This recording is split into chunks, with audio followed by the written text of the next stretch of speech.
अस्सलाम वालेकुम क्लास। उम्मीद है आप सब खैरियत से होंगे। जैसा कि आपको मालूम है कि अब हमारा फ़ाइनल टर्म स्टार्ट होने वाला है, तो क्लास 4 आपकी उर्दू लिटरेचर की बुक का सफ़ा नंबर 44 पर मौजूद सबक नंबर 8 आज हम पढ़ेंगे भी और समझेंगे भी। ठीक है, तो आइए पहले हम सबक को पढ़ लेते हैं, उसके बाद इसकी एक्सरसाइज करेंगे।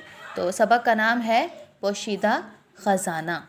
पोशीदा कहते हैं छुपी हुई चीज़ को, ख़जाना कहते हैं किसी भी कीमती चीज़ को, छुपी हुई कोई भी कीमती चीज़। फूल नगर में एक किसान रहता था। फूल नगर एक जगह का नाम है जहाँ पर गांव भी है और शहर भी। उसके कई खेत थे। किसान बहुत मेहनत से काम करता था, जिसकी वजह से उसके खेतों में बड़ी अच्छी फसल होती थी। उस किसान के 3 बेटे थे। वो बहुत काहिल और निकम्मे थे। काहिल कहते हैं सुस्त को, और निकम्मा कहते हैं जो कोई भी काम ना करता हो। उन्हें हरे भरे खेत अच्छे तो लगते, लेकिन वो अपने हाथ से काम करने को तैयार नहीं थे। उन्हें बीज बोना, पानी देना और गोडी करना बहुत मुश्किल काम लगता था। बीज बोना आपको पता है, ज़मीन में बीज बोया जाता है। पानी देने के बारे में भी आपको मालूमात है। और गोडी करना कहते हैं, गोडी से मुराद ये है कि ज़मीन के अंदर से खाद को उखाड़ा जाए। ठीक है, एक हथियार है जिससे खाद को उखाड़ते हैं, उसका नाम है गोडी करना।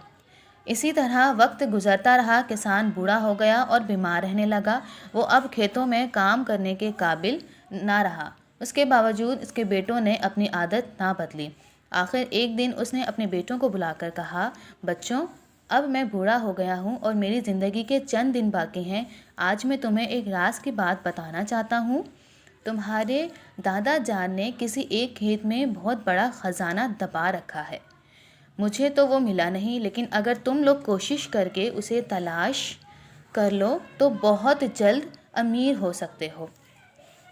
कुछ ही दिनों के बाद बूढ़ा किसान फोत हो गया। बाप की मौत के बाद तीनों भाई बैठकर सोचने लगे कि ख़जाना कैसे निकाला जाए। बड़े भाई ने कहा, पता नहीं ख़जाना किस खेत में दफन है।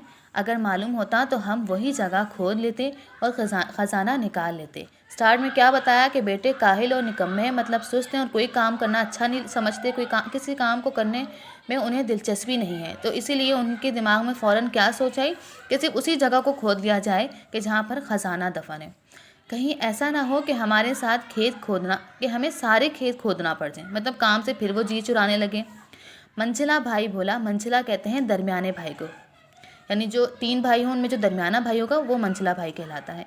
हाँ, ये तो बहुत मुश्किल और थका देने वाला काम है। इस पर छोटे भाई ने कहा, लेकिन ये भी तो सोचो कि अगर हमें ख़जाना मिल जाए तो हम रातों रात अमीर बन जाएंगे, फिर हमें कुछ करने की ज़रूरत ही नहीं रहेगी।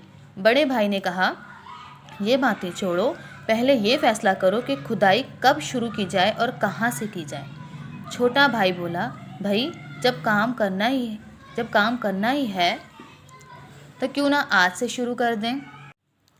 जितनी जल्दी ख़जाना मिले उतना ही अच्छा है। आखिरकार उन्होंने खेतों को खोदने का फ़ैसला कर लिया। वो कुदाल और बेलचे लेकर एक खेत में पहुंच गए और खुदाई शुरू कर दी। वो सारा दिन चलचलाती धूप में काम करते और थक के चूर हो जाते। अक्सर तंग आकर सोचते कि खुदाई छोड़ छाड़ कर आराम से घर में बैठें, लेकिन ख़जाने के लालच में फिर से काम में लग जाते। एक दिन जब वो खुदाई में मसरूफ़ थे तो एक बाबा जी खेत के पास से गुजरे और पूछा, बच्चों, काम कैसा जा रहा है? ख़जाने का कुछ पता चला? बड़ा मुश्किल काम है, लड़कों ने पसीना पोंछते हुए कहा, मतलब पसीना साफ करते हुए कहा।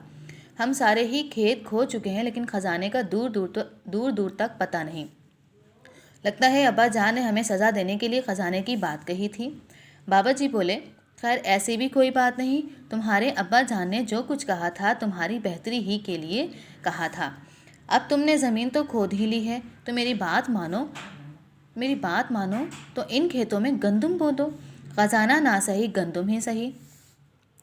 तीनों ने मिलकर सोचा और कहा, बाबा जी सच ही कहते हैं, क्यों ना खेतों में गंदुम बो दी जाए। चुनाचा उन्होंने सारे खेतों में गंदुम बो दी। इत्तेफाक की बात है कि उस साल खूब बारिशें हुईं। कुछ ही अरसे में बीज फूट कर पौधे बन गए। सरसब्ज खेत लहलहाने लगे। लड़के फसल को फलता फूलता देखकर बहुत खुश होते। अब उन्हें खेतों में काम करने में मज़ा आने लगा। वो खेतों में गोडी करते, हाथ डालते और फसल को पानी देते। उन्होंने बांसों से डरावने पुतले भी बनाए और उन्हें फटे पुराने कपड़े पहनाकर सरों पर पगड़ बांधकर खेत में खड़ा किया। आपको पता है बच्चों कि जब फसल हरी भरी हो जाती है तो वहाँ पर परिंदों का बहुत ज़्यादा गुजर होता है। परिंदे अपनी खुराक के लिए वहाँ आते हैं, लेकिन उन्हें पता नहीं चलता वो अपनी खुराक हासिल करने के लिए खेतों को बर्बाद कर जाते हैं, नोचते हैं, उसमें से दाना उठाते हैं, तो इस तरह फसल बर्बाद हो जाती है। तो जो किसान जो फसलों की हिफाजत करते हैं वो क्या करते हैं, फिर वो एक डमी बनाकर स्टैंड कर देते हैं फसलों के दरमियान में। उस डमी को लगाने का मकसद ये होता है कि कौवे वगैरह वहाँ से ना गुजरें, जो परिंदे हैं, जो भी जानवर हैं, वो वहाँ से ना गुजरे, वो उसके डर खौफ से वहाँ पर ना आए और इसी तरह फसल हमारी ख़राब ना हो। पगड़ बांधकर हर खेत में खड़ा किया ताकि चिड़िया और कौवे उनकी फसल खराब ना करें। फसल पकने पर आए तो तीनों भाई सारा दिन खेतों में गुजरने लगे। वो हवा से लहराती गंदम की सुनहरी बालियां देखकर भूले ना समाते। लड़के पोशीदा खजाने को भूल चुके थे। अब उन्हें पता चल गया था कि पोशीदा खजाने से उनके बाप का क्या मतलब था। उम्मीद करती हूँ आप सबको चैप्टर समझ में आ गया होगा।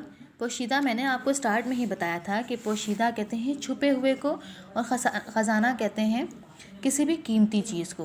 तो ज़रूरी नहीं है कि सिर्फ ज्वेलरी ही ख़जाना हो, ख़जाने से मुराद बहुत सारी चीज़ें होती हैं। चैप्टर में भी आपको समझ में आ गया होगा कि ख़जाना उनके बेटों के वालिद ने ख़जाना किसको कहा, हरी भरी खेत को, यानी फसल जब उगेगी, फसल की कटाई होगी, उसको हम बेचेंगे तो उससे पैसे आएंगे। तो मेहनत में ही अज़मत है।